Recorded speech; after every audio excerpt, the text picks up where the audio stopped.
Olá a todas, todos e todes. Sou eu, André Arruda, e vai começar agora, só que dessa vez diferente. Nós não estou transmitindo ao vivo, né? Esse programa.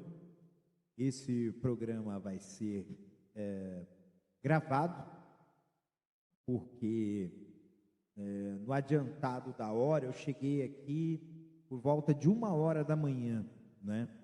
Do domingo. E o que aconteceu? Eu fui pro festival, né? Festival Coma, que é um festival de arte, de música, de sustentabilidade também, né? Promovido aí pela Claro, pela BB Seguros, pela Toyota, e eu cheguei tarde.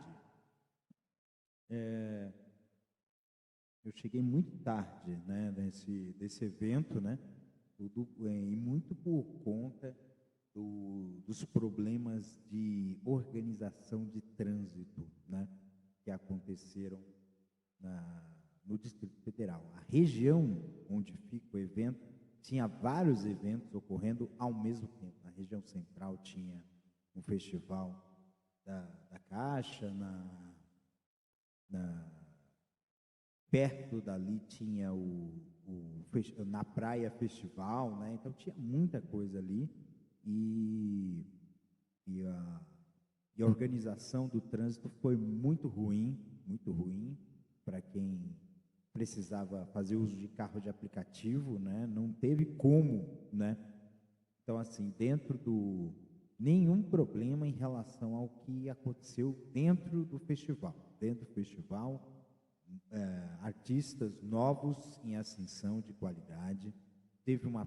Tinha uma pista de música eletrônica ali, de DJs, né? Inclusive tocando funk, maravilhoso. Um lounge muito legal, muito aconchegante, né? O ambiente do Centro Cultural Banco do Brasil é um ambiente extremamente aconchegante. E teve até um quiosque da Claro de karaokê, que eu cantei 2 músicas lá. Fiz sucesso. Ai, maravilha, né?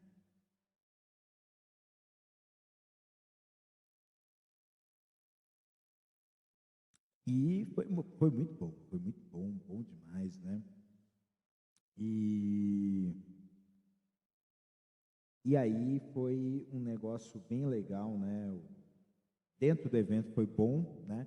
Fora do evento, a parte de logística deixou muito a desejar, né? Tinha van que levava e trazia, mas a van que levava de volta para o ponto de encontro para levar, né, para o Centro Cultural era o SESI-Lab, né? E fica na rodoviária do Plano Piloto, e é menos de 5 minutos de distância, né? Só que só tinha trânsito para levar para o evento, para trazer de volta para o evento. As vans que traziam de volta para o evento começavam a trazer meia-noite, né? Então, infelizmente, aqui no Distrito Federal, o metrô fecha 11h30 da noite, de segunda a sábado. De domingo fecha às 9h30 da noite. É uma coisa que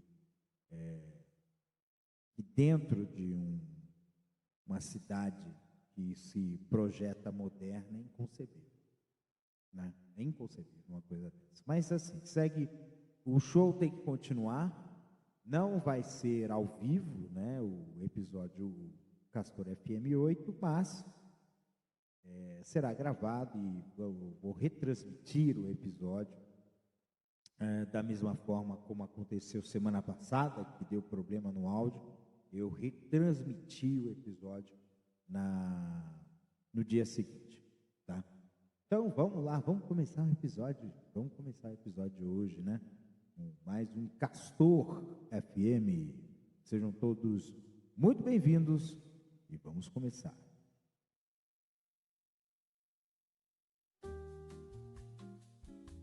Muito bem, minha gente, não importa a hora mais, como o episódio é gravado, não tem como colocar a hora. Então, até mesmo está desativado o relógio, que vocês costumam ver, né, no visor, né, na tela, né, e o chat também está desativado, mas é justamente porque não tem como fazer isso sem ser uma transmissão ao vivo, né?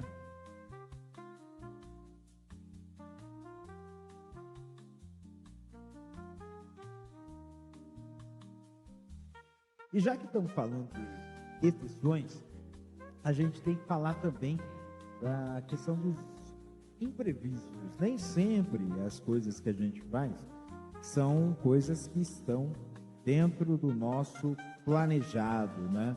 A gente tem uma expectativa, né, de um resultado de algo que a gente faz e nem sempre essa expectativa se confirma. Isso é um problema?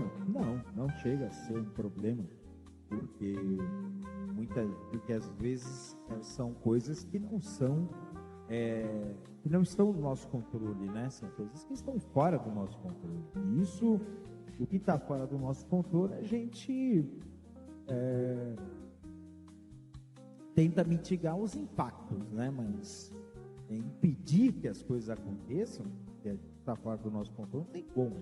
Não há como a gente fazer de outra forma, né? E assim, né? A gente tem que ter essa noção de, inclusive, estar prevenido. Talvez um dos grandes males que a gente tem, das coisas que a gente tem, de mundo, de coisas, de tudo mais, é o fato da gente estar devidamente prevenido, precavido das coisas que vão acontecer. A gente sabe que vai acontecer a coisa e não se prepara para isso. Então, a gente precisa ter essa noção, né? Essa noção de estarmos preparados para as coisas que não desejamos acontecer quando elas acontecem. Isso é parte também da segurança e da prudência. Então, quando, por exemplo, a gente sabe que em um lugar pode ter muita queda de raios, e se você tiver um para-raio no seu prédio, na sua casa, é uma prevenção, mesmo que isso não aconteça, né? Mas você estará prevenido, e isso é uma coisa que vai fazer com que nós possamos ter aí uma segurança e até mesmo focar naquilo que importa, né? Focar naquilo que a gente está dentro do nosso controle, né? Aquilo que a gente pode fazer, o que a gente pode mudar, né? Então, no fim das contas, ao fim e ao cabo, a gente sempre tem que ter um plano B, um plano C, um plano D, a gente tem lá, linguagem do meu trabalho, lá de banco, assim, a gente chama de contingência, de contingenciamento. Qual o contingenciamento que a gente tem para as coisas da nossa vida? Isso é uma coisa que falta muito para a gente. Falta demais ter essa questão de você ter alternativas para quando a coisa não sair do jeito que você imaginou que acontecesse, né?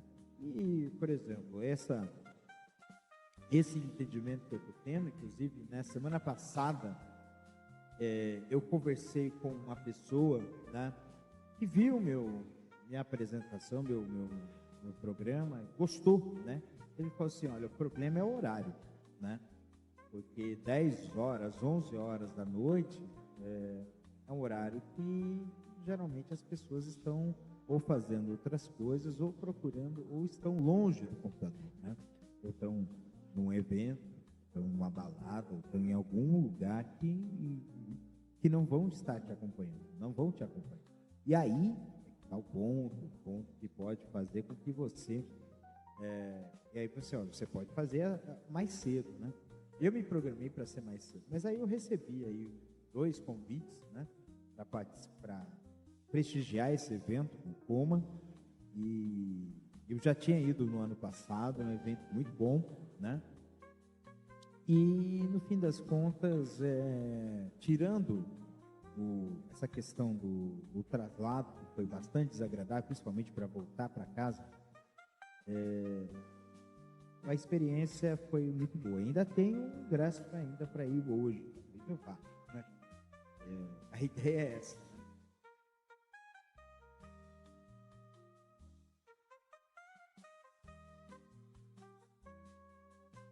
Até porque eventos costumam ser oportunidades de networking, de diversão, de mudar um pouco o foco, né? Quebrar um pouco a rotina. Até mesmo nós mesmos criamos rotinas nossas, né? Coisas que nos prendem, né? E a gente tem que ter essa noção, né? De quebrar um pouco essa repetição, deixar as coisas serem repetitivas, e assim a gente consegue viver mais e melhor. Muito bem, olha só, né? Nós estamos aí na parte da jornada esportiva, só que infelizmente a gente vai ter que trocar um pouco, porque na quinta-feira, na quarta ou na quinta-feira, aconteceu algo terrível, né? Aconteceu mais um episódio de violência entre torcedores de futebol, dessa vez na Argentina, entre torcedores argentinos e chilenos, né? Se eu não me engano, acho que é os torcedores do Independiente da Argentina e da Universidade de Chile, e foi terrível, né? Os torcedores chilenos, né? Depredaram começou com um tumulto dentro da torcida da Universidade do Chile, né? Da torcida chilena. A torcida chilena depredou e foi expulsa, por assim dizer. Alguns torcedores ficaram, e aí os torcedores argentinos invadiram a área onde estavam esses torcedores e resolveram agredir, né? Muito violentamente esses torcedores, e a partida foi interrompida. Não se sabe como é que vai se resolver isso. Ficou em aberto, né, esse resultado dessa partida, e a gente não sabe. Falar que teve centenas de torcedores feridos e alguns com gravidade. Não se sabe em que pé que ficou isso. Eu não pude acompanhar muito bem em relação a isso, mas é muito temeroso essa questão da violência no futebol. Eu falo que violência no futebol, assim como toda a manifestação de ódio, né, seja em mídias sociais ou em qualquer outro lugar. Tem uma história aqui de uma menina que ganhou várias medalhas aí no Pan-Americano Juvenil, e por conta de um desempenho ruim em um campeonato mundial de natação, ela sofreu muito hater, muitas mensagens de ódio nas mídias sociais, uma coisa assim extremamente absurda. E assim, o ponto aqui em relação a isso é que se usa torcida para ser álibi de insanidade, né? Coloca o fato de você pertencer a uma torcida organizada como algo que defenda você de você ser insano, né? E gente, é uma coisa assim que não faz sentido, né? No Brasil, no mundo, né? Ainda ter esse tipo de cenas lamentáveis dentro do esporte. O esporte, na verdade, ele tem que ser o contrário, ele não tem que ser um gatilho de violência, ele é um mitigador de violência, né? Tanto é que, assim, tem muita gente que coloca o filho no judô, né? Ou em outra atividade esportiva, para poder tratar um pouco da irritabilidade da criança, né? Da hostilidade da criança, né? E o esporte, ele tem esse tipo de coisa, né? Que poderia ser algo que poderia melhorar bem a condição aí das pessoas. Então a violência não é algo tolerável e precisa se apurar aí as causas do ocorrido e punir. Punir não apenas torcedores, mas também o clube, né? Ele é responsável por tudo isso. Agora vamos voltar para o esporte, né? Porque essa semana teve o Campeonato Mundial, né, de ginástica rítmica e o Brasil, olha que beleza, né? O Brasil conseguiu o segundo lugar na disputa por equipes. O Brasil ficou com a prata do Mundial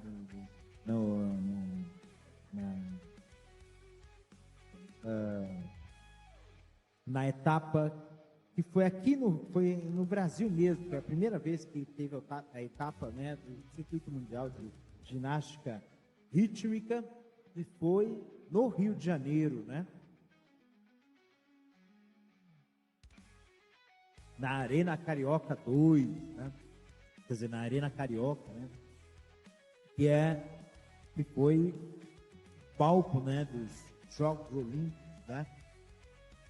Foi há 9 anos atrás, olha, 9 anos atrás, nós tivemos os Jogos Olímpicos do Rio de Janeiro, e eu posso dizer assim, eu tenho muito orgulho, gente, de ter sido voluntário, né, dos Jogos Olímpicos lá no Rio de Janeiro, né, e eu digo para você que é foi uma experiência maravilhosa, né.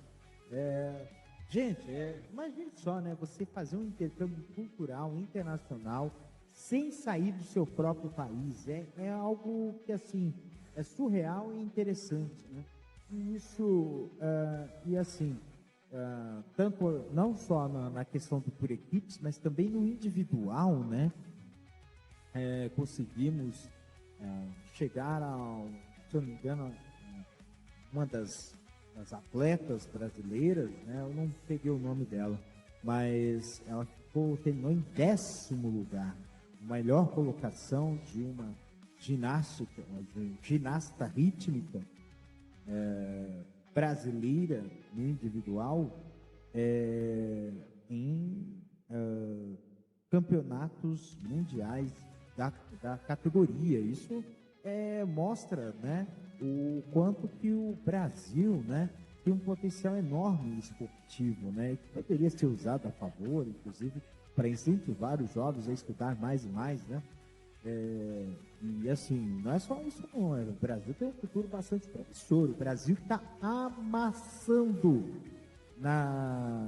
no quadro de medalhas do Pan-Americano Juvenil. Pan-Americano Juvenil, o Brasil está pegando praticamente tudo, tá mais que o dobro do segundo colocado. Os Estados Unidos não é mais aquele. Olha que beleza, gente. Os Estados Unidos não é mais aquele.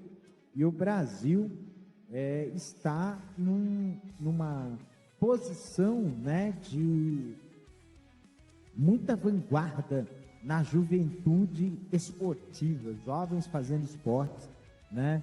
E a gente precisa entender que a questão do esporte, ele tem que se tornar um legado, né? Inclusive por uma questão de saúde pública, né? Então, as pessoas que praticam atividades físicas regularmente têm menos problemas cardíacos, têm menos problema de hipertensão, tem menos problema de depressão, ansiedade, melhora muito. Então, tudo isso é uma forma, né, o incentivo ao esporte, né, desde jovem, né, fazer com que o jovem seja incentivado, porque nós estamos vivendo muito na era das telas, né, e na era das telas a gente está com essa situação de que as crianças estão ficando mais obesas, as crianças estão ficando mais sedentárias. Então isso é um problema muito sério. Então esse desempenho maravilhoso, né, dos jogos juvenis, né, pan-americanos, ele mostra muito um caminho que se pode trilhar, inclusive mostrar esses garotos como exemplos, para que eles possam mostrar aí a condição delas, né, para que elas possam ser aí exemplos para os outros jovens, para que eles possam ficar menos na tela, menos no videogame, né? No videogame de celular, menos vendo TikTok e coisa e tal, e começar a fazer atividade física, e até mesmo incentivar, né, as crianças e jovens a dançar, a caminhar, né, a fazer brincadeiras, a brincar, né, fazer jogo com bola, essas coisas assim, né, e isso vai fazer com que o futuro do nosso país agradeça demais.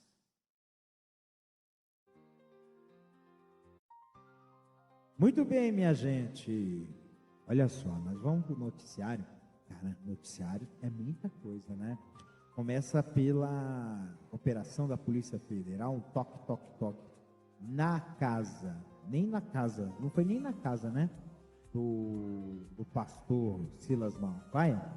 Ele pegou o cara no aeroporto, pegou o celular dele, pegou o passaporte, ele ficou pé da vida e ele não embora, porque ele está metido nessa história de golpe e assim, é uma coisa assim que é lamentável, né? A gente vê líder religioso colocando religião com política. Isso já aconteceu em diversos momentos da nossa história, o resultado foi catastrófico. Por exemplo, a aproximação da Igreja Católica com o fascismo e o nazismo, na década de 1920, 1930, foi um ponto que mancha a história da Igreja Católica, mas é um fato que precisa ser abordado, né? A gente também não pode deixar de dizer aí, né, o fato de grupos religiosos quererem entrar para a política. Você vê grupos neopentecostais querer montar chapa para conselho tutelar, para eleger vereador, deputado, né? Então, esse tipo de coisa é muito complexo, porque a gente precisa entender que, assim, o Brasil é um país laico, e por ser um país laico, a gente precisa ter em voga a necessidade de que as pessoas, né, tenham tenham a questão do respeito uns aos outros, né? Eu acho que é possível sim haver a convivência pacífica entre pessoas de religiões diferentes, tá? Quem está impondo isso é porque quer impor um poder, né? E quando quer impor um poder, aí a gente sempre vai ter aí uma situação de conflito. E é um conflito muito violento, é uma coisa que não se deve tolerar. Não devemos tolerar aí essa imposição, né?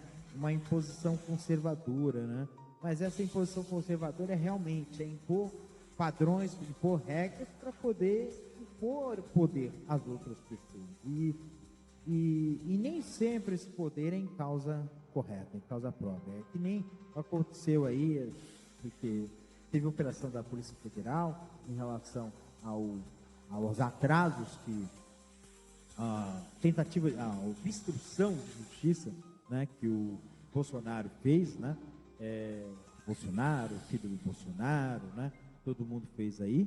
E essa obstrução de justiça, né, que eles tentaram impor, inclusive com o envolvimento do Malafaia, teve aí revelações aí de gravações, de mensagens, né, que fica muito claro, né, o uso, né, do governo dos Estados Unidos como uma maneira de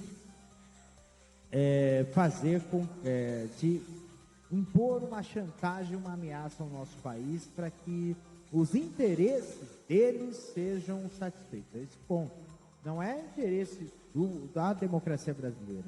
Eles são contra a democracia brasileira. A democracia para eles é o poder da maioria, e é uma maioria manipulada muitas vezes, né? E aí a gente vê que o efeito está sendo justamente o contrário, né? Olha só o que está acontecendo. As últimas pesquisas estão mostrando aí justamente o contrário, né? Estão mostrando aí que o Lula está crescendo em popularidade, e se a eleição fosse hoje, ele ganharia. né, dos seus principais adversários, né? Então, essa a pesquisa Quest, né?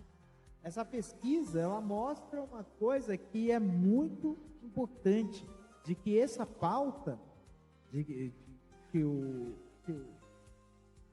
o bolsonarismo está fazendo, primeiro, não está colando essa pauta dizendo que a culpa é do Lula. O problema não é o Lula, o problema é o Bolsonaro. Essa tarifa, esse tarifaço do Trump é Bolsonaro. E assim, é dinheiro que nem eu falei semana passada, né? Semana passada vai ter que colocar 30 bilhões, né? Vai tirar 30 bilhões aí do orçamento para dar para as empresas que estão sendo prejudicadas pelo tarifaço do Trump, né? Então, é uma conta que quem está pagando essa conta não vai ser o Lula, não vai ser o Alexandre de Moraes. Quem está pagando essa conta é a gente, tá? Nós estamos pagando essa conta. E aí a gente tem que dar um nome aos bois, cara. A gente tá, na verdade, é um golpe, é uma iniciativa de golpe para fazer o golpe, né? Porque tentar defender e proteger o Bolsonaro aí realmente não faz o menor sentido. E ainda tem mais, essa situação tornou pior ainda para ele. E ainda tem um outro ponto, né? Que daqui a 2 semanas começa o julgamento do Bolsonaro, né? O julgamento do primeiro núcleo do golpe, que é o Bolsonaro, Braga Neto e adjacências, vai ser agora, no dia 2. Começa no dia 2, falaram que vai até o dia 12, né? Então pode ser que nós tenhamos aí a confirmação da condenação do Bolsonaro e realmente, sendo condenado, é lógico que não é uma justiça que a gente que demorou para acontecer, mas eu acho que é uma punição que ela vai além também dessa questão do golpe. A gente precisa entender que o governo Bolsonaro foi um governo que endividou o país, que quebrou o país, é um governo que usou de negacionismo climático, que é a tocação da boiada, que desregulou totalmente os poderes, né, dando um poder indevido ao Centrão por meio do orçamento secreto. E é negação de tudo que é tipo, não é só negação de vacina, não. É negação de vacina, negação da educação, negação da ciência. E falar em ciência, né? Tem uma notícia aí que é maravilhosa, né? De que a Fiocruz lá, que é o laboratório de Manguinhos, a Fiocruz, agora está com capacidade, tecnologia para desenvolver vacinas de RNA mensageiro, né? Uma tecnologia de ponta para vacinação que o Brasil agora é capaz de produzir. Então, vacinas de RNA mensageiro só é possível construir, fabricar na China, na Europa, nos Estados Unidos. Sul global, né? O primeiro país na Sul, né? Na América do Sul e África, né? Na região sul, né? Do sul global, né? Que está com capacidade para produzir vacina de RNA mensageiro. Isso é a vitória da ciência, né? Uma vitória do Brasil, né? E a gente precisa ter essa condição, né? Para que a gente realmente combata muito esses retrocessos, né? É uma quantidade enorme de retrocessos. Essas leis, inclusive, assim, essa lei ambiental, né? Que está sendo colocada, é uma coisa absurda, né? Essa lei ambiental, essa discussão de marco temporal é um absurdo também, né? E a discussão da anistia, são 3 absurdos aí, que são absurdos, e ainda tem um outro, né? Que é um meio termo, né? Que é tirar, né? Você tira você tira a autonomia do Supremo, né, para poder julgar políticos, né, da Câmara e do Senado. Isso aí é uma coisa assim que não faz o menor sentido, né, no nosso Brasil, de ter aí essa condição absurda que está acontecendo.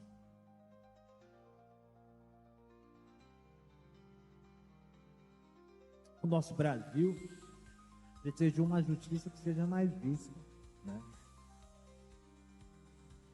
Porque é engraçado, né, você ter um presidente, um ex-presidente que tramou o golpe de Estado, que está em prisão domiciliar, e uma senhora que, para matar o filho de fome, matar a fome dos filhos, né, roubou 2 pacotes de miojo, foi presa e continua presa, né?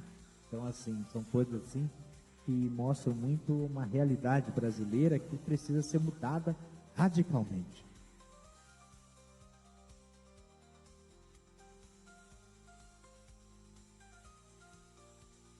E a gente precisa corrigir distorções, né?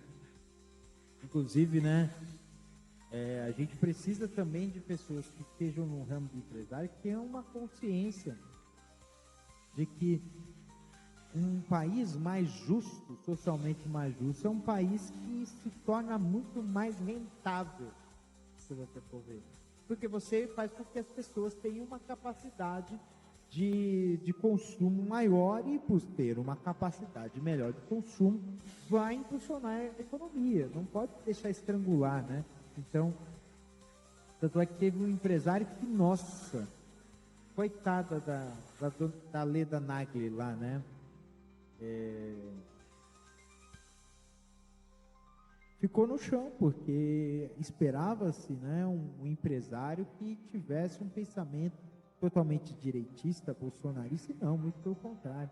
Ele tem um pensamento muito progressista e que dá muita razão, e que considera que a postura do Lula em relação à questão social, né, de você privilegiar o pobre, né?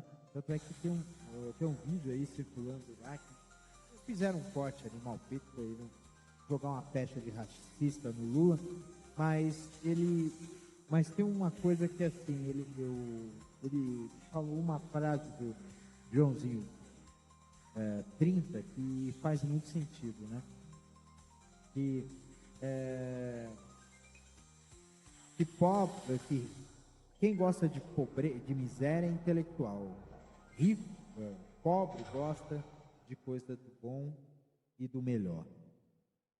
Vale a pena a gente ficar pensando sobre isso. Muito bem, deixa eu só trocar aqui. Acho que eu vou pegar essa outra, que é mais fácil. Boa. Vou colocar essa aqui que é mais interessante. Eu estou trocando aqui, estou aumentando aí o repertório, né, de músicas de fundo. Isso faz muito bem, porque dá uma dinâmica, né, melhora a dinâmica aí do programa, né. Então, gente, olha só, né, vamos ficar atento, né, porque hoje, né, eu falo assim, hoje, 24 de agosto, né, que na verdade esse episódio seria de 23 de agosto, mas está sendo gravado no dia 24, né? São nossa senhora, horas iguais. Eu não posso falar o horário, mas são horas iguais, que legal. E assim, gente, deixa eu falar uma coisa assim que é muito, muito, muito importante, né? O episódio de hoje, de domingo à noite, vai ser agora, né? É um episódio que vai falar sobre...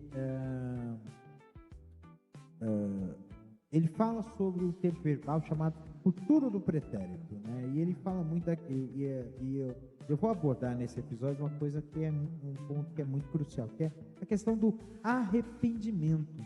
A gente arrepende demais, né?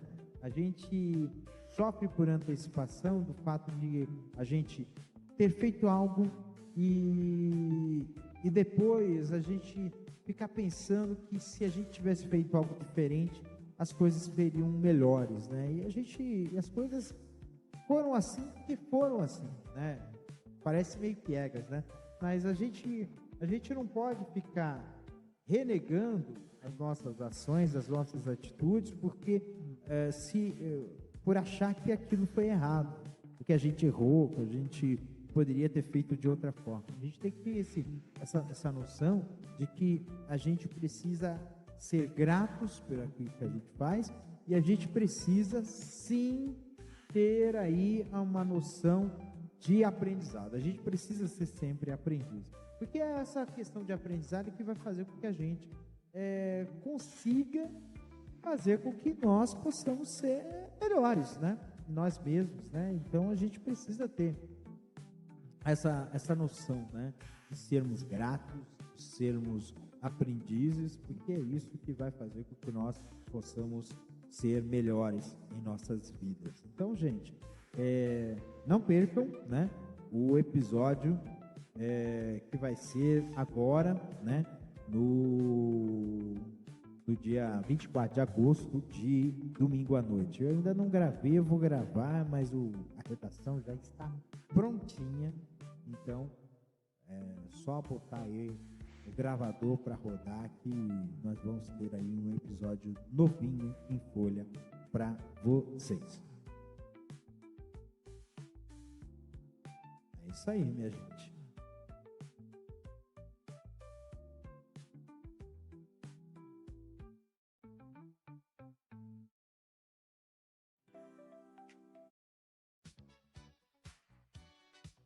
Muito bem, vamos falar de um pouquinho de entretenimento. Eu não sou muito fã de falar de fofoca, né?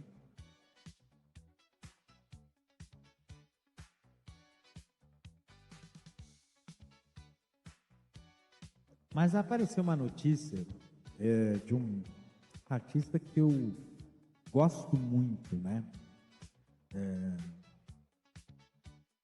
Porque tem aquela questão de romper, né, barreiras, né? E eu estou falando do rapper, né, Lil Nas X, né? Assumidamente homossexual, né? E que fez um sucesso maravilhoso, né? Eu gosto muito dele. Só que ele está numa situação de crise danada, rapaz. Ele está preso, né? Ele está preso, né? Por um atentado violento ao pudor. Ele apareceu nas ruas de Los Angeles de cueca e bota, né? E aí depois surgiu aí um vídeo depois, né? E foi momentos antes dele ser preso, porque ele estava completamente nu, estava completamente pelado, né?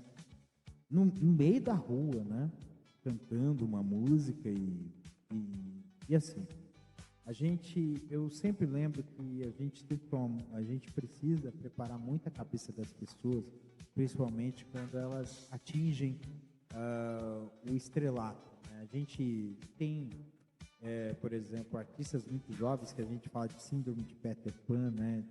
De criança, de que continua tendo comportamentos imaturos, mesmo depois de ter atingido uma idade. Até mesmo porque, não sei se é tentar recuperar, né?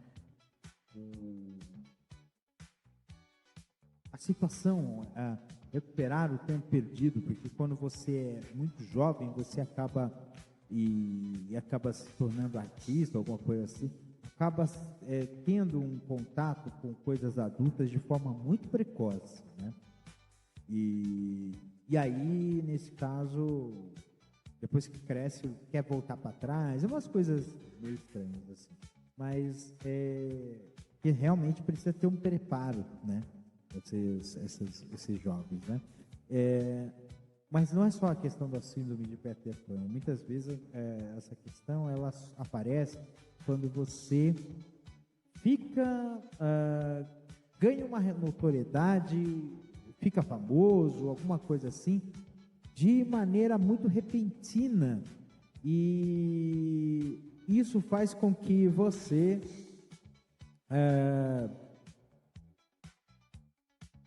acabe não assimilando tudo isso, e aí acabe começando a ter um monte de besteiras, fazer um monte de besteiras, né? Eu lembro dessa história aí do Luva de Pedreiro, né? Do influenciador Luva de Pedreiro, que tá passando maus bocados aí, foi processado aí, umas coisas assim bem pesadas, né?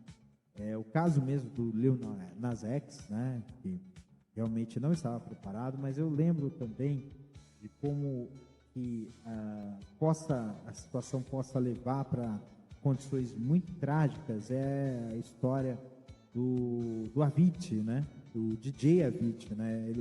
Ele faz 12 anos que ele tinha lançado uma música que foi um sucesso estouradaço nas pistas de dança, e ele começou a tocar em vários lugares, no mundo inteiro e coisa e tal, e assim, o ambiente, e aí no fim das contas, ele atentou-se contra a própria vida, né, em Dubai, né, falaram que ele quebrou uma taça de vinho e perfurou a própria perna, né, bem numa artéria que fez com que ele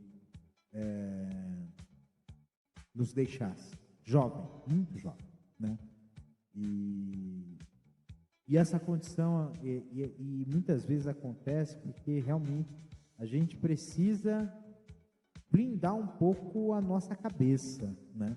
Nós precisamos ter essa blindagem na nossa cabeça para que nós possamos continuar fazendo o nosso trabalho e nos prepararmos também para o fato de que tudo no nosso mundo, principalmente um mundo extremamente baseado em comércio e tudo mais, se torna efêmero demais, né? Então a pessoa pega, estoura, faz sucesso, e aí ela quer continuar fazendo o sucesso dela, mas não dá mais para fazer usando aquilo que já usou. Ele precisa fazer algo novo, e às vezes vai explorando, até chegar no momento que você não conseguir mais bater o desespero, né? Bate o desespero, né? E eu sempre lembro também da história de uma frase de Marilyn Monroe, né? Ele fala sobre nudez, mas tem um ponto que é interessante, que faz sentido em relação a outras coisas, né? Quando você tira a roupa,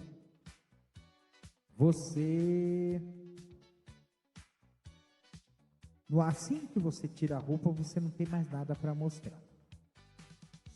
E quando se trata de influenciador, quando você dá tudo de si para poder mostrar as coisas e coisa e tal, ou quando você faz algo extremo, você deixa de ser tão relevante quanto é.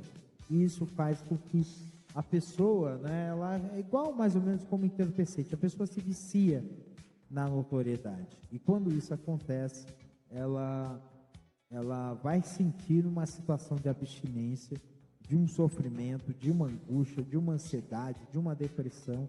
E o caso do Lil Nas X, ele é um exemplo disso, e é uma coisa que, a gente vai precisar fazer com que essas pessoas tenham esse entendimento. Pessoas jovens demais estão se perdendo, né? E não é só a pessoa que é famosa, a pessoa que está... Porque é uma pressão enorme que a gente recebe de dar certo, né? E isso não é bom. Isso não é bom e não é saudável, né? A gente precisa entender que fracasso existe, que dificuldades existem, que coisas inesperadas podem existir. Isso faz com que a gente tenha que ter esse entendimento, essa noção de que a gente precisa seguir adiante em nossas vidas, e se errou, a gente aprende e segue adiante, né? Eu já vi tanta gente que também, em situações críticas, conseguiu se reinventar. A gente pode falar do Steve Jobs, a gente pode falar do Carlos Santana, a gente pode falar do Fatboy Slim, né? A gente pode falar de artistas brasileiros, né, que tiveram dificuldades. Um exemplo, eu vejo brasileiro, tem muita gente que tira sarro mesmo, é o Fábio Assunção. Uma história de superação incrível, né? Outro que também, na mesma naipe aí, né? Porque infelizmente no Brasil o ser humano ele é destacável, né? Então a pessoa cometer um erro acaba se tornando um erro fatal, né? Então o caso do Carlos do Casagrande, do Walter Casagrande Júnior, né? Grande jogador de futebol, que teve problema com entorpecentes e conseguiu hoje, ele está limpo e é um grandíssimo comentarista esportivo, né? Tem gente que fala merda. Não, ele não fala merda, não. Eu gosto muito da opinião que ele tem. Ele é porque ele não é aquele cara que fala aquilo que as pessoas querem ouvir. Às vezes a verdade é aquilo que as pessoas não querem ouvir, né? E é esse tipo de coisa que está acontecendo. Então, assim, muita força aí pro Lil Nas X, né? Ele está preso, né? Vai ter uma audiência de custódia, se não me engano, segunda-feira, para definir o valor da fiança que ele vai pagar para poder sair da cadeia. Mas eu acho estranho, né? Porque se fosse um artista branco, talvez, provavelmente, já tenha recebido essa sentença. Eu realmente eu vejo que tem um pouquinho de racismo velado aí nessa história, né? E eu vejo os comentários das mídias sociais que eu fico besta, né, de ver os comentários tipo que mistura racismo com homofobia, com um monte de coisa, entendeu? E que, não, porque é opinião pessoal. Não, você tá vendo, você não tá fazendo a sua opinião porque é o Lil Nas X, é porque é um rapper preto e gay, só isso. É esse tipo de coisa. E aí você não, vou colocar o Lil Nas X, né? É a mesma coisa que o pessoal fala em relação a Pablo Vittar, né? Inclusive, eu mesmo fico, quando eu fico meio assim, né? Meio, sabe, me dá um pouquinho de disposição quando tratam a Pablo Vittar no masculino, né? Mas é um homem. Eu falei assim, não, filho. É uma pessoa não binária que prefere ser tratada no feminino. Então, se eu vou tratar do jeito que ela quer que seja tratada. E é assim que tem que ser.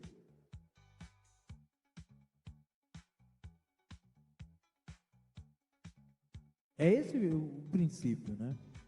Mas coloco muito isso, né? Coloco racismo, homofobia, e aí transforma em personalismo. É mais uma, lembra que eu falei no começo desse episódio, de que usam como hábito? Esse ponto, né? É usar, personalizar para criar uma espécie de álibi que justifique o seu preconceito, justifique a sua homofobia, justifique a sua misoginia, a sua transfobia, o seu racismo, né?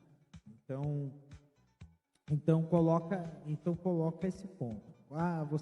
Mas se a pessoa fez algo ruim, você critica a atitude, a postura, para ver se a pessoa fez algo legal. É esse tipo de pensamento que as pessoas precisam colocar aí para poder a coisa funcionar. Senão a coisa não vai para frente, né? A gente precisa ter esse entendimento, né? Então, assim, gente, muita força aí pro Lil. Eu gosto muito dele. Se quiser fazer um rehab aqui em Brasília, ele pode fazer. Acho que é mais prudente ele sair desse lugar, talvez procurar outros lugares aí. Ele achou engraçado, né? Achar as capivaras, achar que é hamster gigante. Então, vem rever aí os hamsters gigantes aqui no DF, no Parque de Águas Claras. Tem muito hamster gigante, viu, Lil? Vem aqui, pode vir aqui, né? É melhor do que você ficar se lascando aí em Los Angeles, principalmente nos Estados Unidos, que virou a Trumpilândia, né?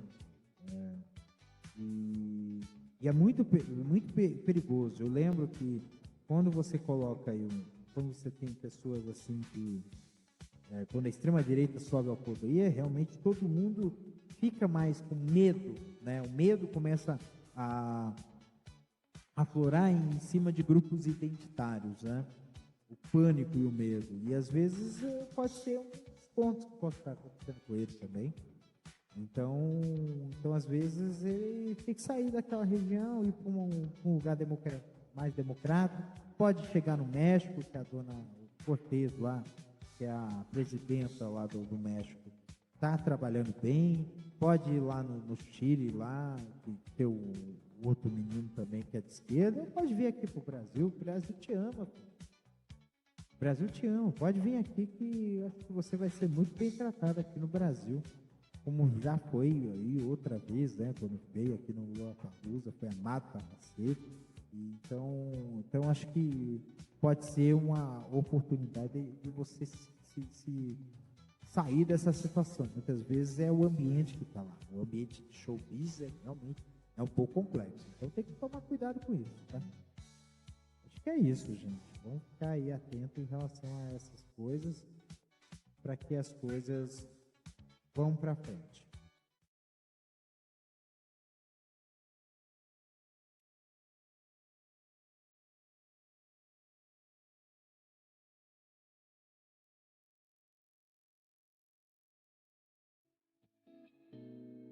Muito bem, gente.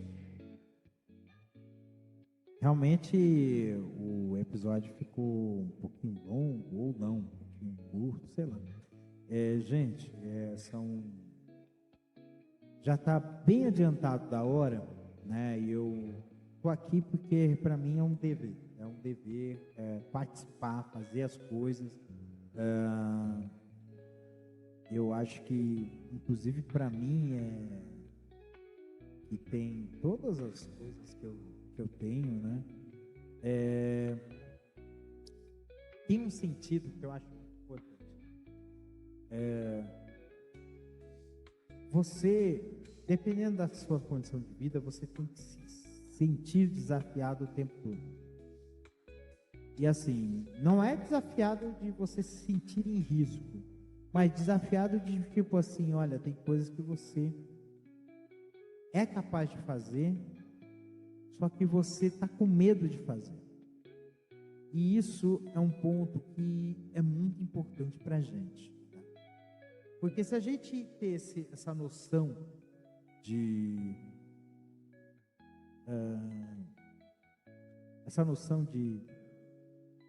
que a gente pode, é capaz de fazer as coisas, a gente consegue se superar a cada dia. Eu vi uma imagem, um texto de uma mídia social, mas ele fala sobre saúde, mas ele se aplica a outras coisas também. Dizer que o único adversário que você pode ter é o seu você do passado, né? É o seu passado. Então, se você só pode se comparar, você não tem que se comparar com os outros, você tem que se comparar consigo mesmo para saber se você evoluiu, se você cresceu, né? E assim, mesmo que você acabe ficando maior que os outros, não importa, o importante é que você conseguiu superar, ir além do que você foi. E isso é o que faz com que a gente possa se tornar pessoas muito melhores e muito mais vencedoras. Porque a vitória não é você fazer um grande feito. Vitória é você fazer um pequeno feito que mudou minimamente a sua vida. Às vezes, o fato de você levantar da cama e acordar na hora que você planejou para isso, já é uma vitória. O fato de você conseguir desempenhar uma tarefa que você estava protelando há muito tempo, é uma vitória. Você marcar algo que você prometeu fazer e cumprir é uma vitória. Então, cada passo adiante se torna uma vitória. Se a gente tivesse entendimento disso, a gente vai conseguir atingir os nossos objetivos aos poucos. E às vezes, mesmo sem perceber, as coisas vão dando certo. As coisas é o fato de colher e plantar. Se você constrói coisas, energias positivas ao seu redor, ela vai gerar uma aura que vai te proteger, que vai trazer para você coisas positivas também. É como se fosse um imã. É a lei da atração e da retração. Se você tiver esse entendimento, a gente vai conseguir fazer coisas maravilhosas, né? E não precisa ter pressa. As coisas vão acontecer no momento certo. E isso faz com que nós tenhamos essa noção, esse coração que a gente tem, que a gente pulsa, porque é isso que vai fazer com que nós possamos ser melhores em nossas vidas, melhores em nossas, serem pessoas com uma grandeza, e é uma grandeza que não é uma grandeza de feitos, é uma grandeza de espírito. A gente precisa ter um espírito de grandeza. Espírito de grandeza não é você ser o melhor que o outro, mas é você fazer o melhor para os outros. Uma diferença brutal.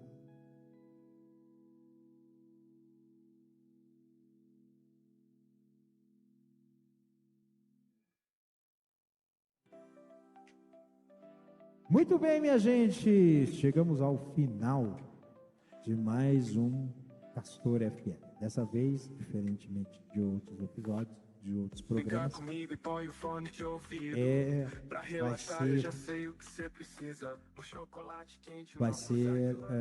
está sendo gravado, né? E aí, o que eu digo para você é simples, né? Acompanhe, vai ser transmitido ao vivo, né? Esse programa, e acompanhe, que aí vai ter coisa bem legal aí para vocês, tá certo? Então, um beijo no coração de vocês, cuidem-se, até sábado que vem com mais um Castor FM. Um beijo!